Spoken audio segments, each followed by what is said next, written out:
Neat తరహాలోనే ఏపీలో డిఎస్సిలో అక్రమాలు జరిగాయన్నారు వైఎస్ఆర్సీపీ మహిళా విభాగం అధ్యక్షురాలు వరదు కళ్యాణి. కేంద్ర విద్యాశాఖ మంత్రి రాజీనామా చేసినట్టుగానే రాష్ట్ర విద్యాశాఖ మంత్రి లోకేష్ కూడా రాజీనామా చేయాలని డిమాండ్ చేశారు.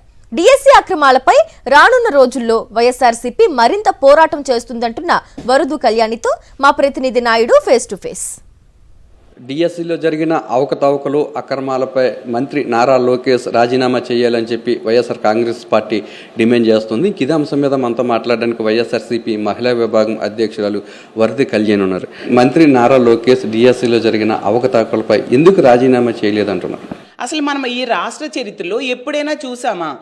పిల్లలకి చదువు చెప్పే ఉపాధ్యాయులకి ఎగ్జామ్ రాయకుండా ఉద్యోగం ఇవ్వడం, అది ఈ డిఎస్సిలో జరిగింది. ఆ తర్వాత విచిత్రం ఏంటంటే ఎగ్జామ్ అయిపోయాక జీవోని మార్చేశారు. అంటే ఖచ్చితంగా ఇందులో అవకతవకలు జరిగాయి.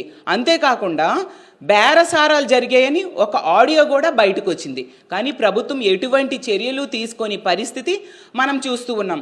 అప్పటి నుంచి కూడా మా పార్టీ దీని మీద పోరాటం చేస్తూ ఉంది. ఈ అవకతవకలు అనేవి బయట పెట్టాల్సిన బాధ్యత ప్రభుత్వం మీద ఉంది. విచారణ చేసి మీ నిజాయితీని నిరూపించుకోవాలి.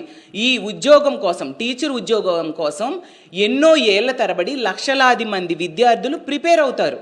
అలాగే వాళ్ళ కష్టం, అలాగే ఈ ఎగ్జామ్ రాసిన అభ్యర్థుల తాలూకా తల్లిదండ్రుల త్యాగం, కుటుంబ సభ్యుల తాలూకా ఆశల్ని ఈరోజు ఈ ప్రభుత్వం పట్టించుకొని పరిస్థితి చూస్తూ ఉన్నాము. ఇన్ని రోజులైనా కూడా ఎంతగా ప్రతిపక్షాలు అవ్వచ్చు, ప్రజలు అవ్వచ్చు, దీని మీద విచారణ చేయండి, సిబిఐ ఎంక్వైరీ వేయండి అని అడుగుతూ ఉన్నా కూడా ఏమాత్రం చలనం లేని పరిస్థితి ఈరోజు కనిపిస్తూ ఉంది. అలా తీసుకుంటే కేంద్ర విద్యాశాఖ మంత్రి రాజీనామా చేశారు నీట్ పరీక్షల్లోని అవకతవకలకి బాధ్యత వహించి.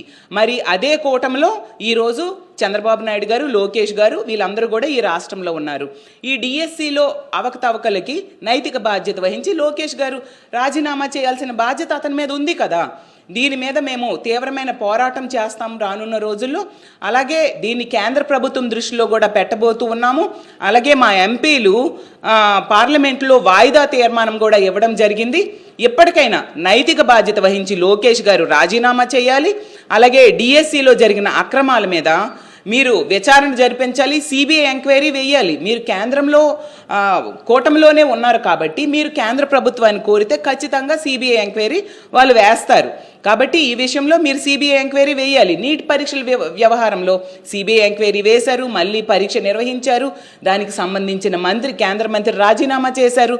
మరి అదే పరిస్థితి, అంతకంటే తీవ్రమైన అవకతవకలు ఈ డిఎస్సిలో మన రాష్ట్రంలో జరిగితే అవన్నీ కూడా ఆ వ్యవహారాలు ఈ రాష్ట్రంలో ఎందుకు జరగట్లేదని మేము ప్రశ్నిస్తూ ఉన్నాము. ఏమంటే ఈ చంద్రబాబు నాయుడు గారు, ఈ కూటమి ప్రభుత్వం వీళ్ళ పరిపాలనలో వైఫల్యాల్ని ప్రతిపక్షాలుగా మేము ఎత్తి చూపిస్తే ప్రతిసారి కూడా దానికి సమాధానం చెప్పకుండా డైవర్షన్ పాలిటిక్స్ చేస్తూ ఉండే పరిస్థితి ప్రతి సందర్భంలో కూడా చూస్తూ ఉన్నాము. కానీ ఈ డిఎస్సి వ్యవహారం అనేది కొన్ని లక్షల మంది విద్యార్థుల భవిష్యత్తుకు సంబంధించిన వ్యవహారం కాబట్టి దీన్ని ఇంతటితో వదిలేయము. ప్రజల సహకారంతో ఖచ్చితంగా ఈ ఉద్యమాన్ని ముందుకు తీసుకెళ్తాము. ఈ అవకతవకలు బయటపడాలి, దానికి బాధ్యులైన వాళ్ళని కఠినంగా శిక్షించాలి.